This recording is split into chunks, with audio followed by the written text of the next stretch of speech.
Hello मेरे प्यारे साथियों, 1-2 ऑनलाइन क्लासेस में आपका स्वागत है तहे दिल से। मैं पूरे जोश के साथ आप लोग के साथ जुड़ गया हूं, तो आप लोग भी जुड़ जाइए। चलिए देखते हैं, हो चुका आगाज रन का युग बदलने की तैयारी, जीत उसी का होगा जिसका संघर्ष है जारी। देखिए मेरे प्यारे साथियों, सपना वो नहीं है जो आप रात में देखते हैं, सपना तो वो होता है जो आप जागते हुए देखिए और उसके लिए पूरे शिद्दत और लगन से जुट जाइए। अगर जो आपको 10वां में 400 प्लस नंबर लाना है तो हिम्मत आपके पास होना ही चाहिए। तो हिम्मत के साथ जुटिए और देखिए, राम नाम बिना बिरथे जग नहीं जन्मा, जो नर दुख में दुख नहीं माने। देखिए, राम नाम बिना बिरथे जग नहीं जन्मा, राम नाम के बिना जो है जीवन क्या व्यर्थ है। जो नर दुख में दुख नहीं माने, जो नर दुख में दुख नहीं माने। जो व्यक्ति देखिए दुख में दुखी नहीं होता है, सुखी को देखकर सुखी नहीं होता है, ज्यादा गर्वान्वित नहीं होता है कोई चीज को देखकर, ये सब जो है वो महान पुरुष में हो सकता है। तो चलिए देखते हैं, इसका जो लेखक है वो है गुरु नानक। कौन है? गुरु नानक जी।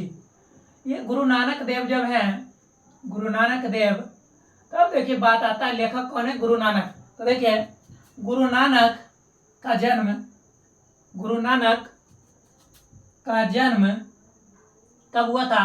1469 ईस्वी में। कहाँ हुआ था? तलवंडी लाहौर में। कहाँ हुआ था आपका? तलवंडी लाहौर में। ये देखिए, वर्तमान में तो अभी बोला जाए यह पाकिस्तान में है, लेकिन पहले के बात अगर जो था तो ये सब एकजुट था। हम लोग क्या थे? एकजुट थे। जब पाकिस्तान और इंडिया बंटवारा हुआ तब हम लोग अलग हो गए और वह कहाँ चला गया? तलवंडी लाहौर पाकिस्तान में चला गया। अब इसी तरह देखिए, गुरु नानक जी का मृत्यु कब हुआ था? 1539 ईस्वी में।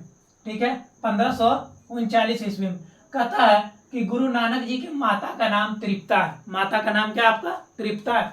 पिता का नाम कालूचंद खत्रिय। क्या है आपका? पिता का नाम, देखिएगा, पिता का नाम कालूचंद खत्रिय, कालूचंद खत्रिय। पत्नी का नाम देखिए सुलक्षणी। पत्नी का नाम जो है आपका सुलक्षणी। पत्नी का नाम तो अभी तक बोर्ड में नहीं पूछा गया, लेकिन माता का नाम पूछ सकता है आपसे, पिता का नाम पूछ सकता है, जन्म और मरण पूछ सकता है, ये जगह का नाम भी पूछ सकता है। तो आप याद रखेगा। कहते हैं कि गुरु नानक जी सिख धर्म के क्या है? प्रवर्तक है। सिख धर्म के क्या है? प्रवर्तक है। प्रवर्तक मतलब क्या होता है? वैसे व्यक्ति जो सिख धर्म की स्थापना करते हैं, मतलब वैसे व्यक्ति जो जन्मदाता है। जैसे हम लोग के माता पिता जन्म दिए, उसी तरह कहता है कि सिख धर्म के जन्म के दिए थे तो गुरु नानक देव के दिए थे, गुरु नानक देव। अब कहता है गुरु नानक के जन्म स्थान को क्या कहते हैं? नानकाना साहब क्या कहते हैं? मतलब देखिए, जहाँ गुरु नानक जी का जन्म हुआ था वो स्थान नानकाना साहब कहलाता है।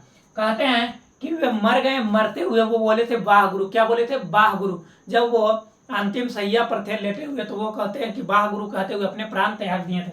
अब बात आता है कि गुरु नानक जी के रचनाओं का संग्रह किया अर्जुन देव ने किया सन 1604 ईस्वी में। अर्जुन देव जो है सिख के 5वें गुरु हैं। अर्जुन देव सिख के कैमे गुरु हैं? 5वें गुरु हैं। ये आपका कैमे गुरु हैं? 5वें गुरु। कैमे गुरु? 5वें गुरु। सिख के कैमे गुरु हैं? 5वें गुरु हैं।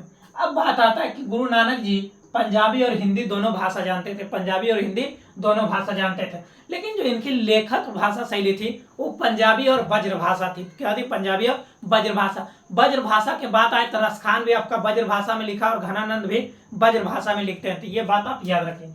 अब बात आता है कि गुरु नानक का कथन कबीर दास से मिलती है। देखिए, गुरु नानक जी का जो कथन थोड़ा बहुत है वो किससे मिलता है? कबीर दास से मिलती है।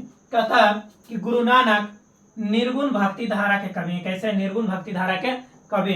अब बात आता है कि गुरु नानक कहते हैं, देखिए गुरु नानक क्या कहते हैं कि जो व्यक्ति राम का नाम का जाप नहीं करता है, जो व्यक्ति राम के नाम का जाप नहीं करता है, उसका जो वाणी है, वो भाषा है, वह क्या? विश्व के समान है। जो व्यक्ति कोई अन्न खाता है और वह राम के नाम का जाप नहीं कर रहा, वह विश्व के समान है। गुरु नानक जी कहना चाहते हैं कि जो जटा बढ़ाए, भस्म लगाए हैं, नग्न अवस्था में, वह वास्तविक में साधु नहीं है, जो राम नाम के भक्ति में लीन है। तथा और कहा गया, यहीं पर देखिए घनानंद का एक बात आपको बता दे। घनानंद कहता है कि जब कोई व्यक्ति प्यार करता है किसी से शिद्दत से, तो प्यार का जो मार्ग है वो सरल और सीधा है। कभी भी प्यार करने वाला व्यक्ति किसी पर शक या मिथ्या बातें नहीं करता है। तो ये होता है। इसी तरह जब आपको प्रभु से लगन हो जाए, प्यार हो जाता है, तो इस तरह से होता है। अब देखिए क्या था, गुरु नानक ने गुरु ग्रंथ साहब पुस्तक लिखे हैं। क्या लिखे हैं? गुरु ग्रंथ साहब पुस्तक लिखे हैं। गुरु नानक ने महिलाओं को सम्मान दिए। गुरु नानक जी ने क्या दिए थे, महिलाओं को सम्मान दिए थे। क्या दिए, महिलाओं को सम्मान दिए। अब कहता है गुरु नानक कहते हैं कि गुरु ज्ञान के बिना मुक्ति नहीं मिलती। सच में दोस्तों देखिए, जब तक आपको गुरु के ज्ञान ना मिले तब तक आपको मुक्ति मिल ही नहीं सकता। अब देखिए फिर आपको बताया गुरु नानक देव का जन्म कब हुआ, 1469 ईस्वी तलवंडी लाहौर में। मरे कब, 1539 ईस्वी पाकिस्तान में। अब कहता है कि वो कहाँ है, पाकिस्तान। गुरु नानक के माता का नाम त्रिपता, पिता का नाम कालूचंद खत्री और पत्नी का नाम सुलक्षणी। कहता है गुरु नानक क्या है, सिख धर्म के प्रवर्तक। अब यहाँ बात आता है कि गुरु नानक जब सिख धर्म के प्रवर्तक है तो ये देखिए आप 10वें गुरु भी याद रखिएगा। 10वें गुरु आपका है गुरु गोविंद सिंह। गुरु गोविंद सिंह, ये देखिए इनका जो जन्म स्थान है वो पटना है। वो क्या है, पटना। और ये सिख के कितने गुरु हैं, 10वें गुरु हैं। और बताया जाए कि पटना के बारे में आप थोड़ा सा जानिए तो पटना जो है गंगा नदी के तट पर स्थित है। उस पर एक पुल बना हुआ, महात्मा गांधी सेतु पुल। तो ये आपको पाटलिपुत्र में पढ़ाया जाएगा। आशा करते हैं कि आपको यह बात समझ में आई होगी। अब सब्जेक्टिव लेकर हम आपको पार्ट 2 में जरूर मिलेंगे और इस तरह आपका ऑब्जेक्टिव क्लियर हो गया होगा। जय हिंद मेरे प्यारे साथियों, चलिए बाय।